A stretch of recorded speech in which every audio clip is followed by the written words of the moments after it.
ঘোষণা দেই, তাহলে ঢাকা শহরে জামাতের প্রার্থী রাস্তায় নামতে পারবে না। সেটা সেটা জামাত হোক বা ইয়েই হোক, কিন্তু আমরা আন্দোলন সংগ্রাম করে এই জায়গায় আসছি, আমরা ভেসে আসি নাই।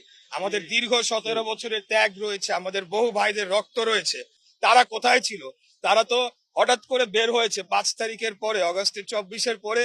এই গুপ্ত বাহিনী তারা হঠাৎ করে উদয় হয়েছে বেশিরভাগই।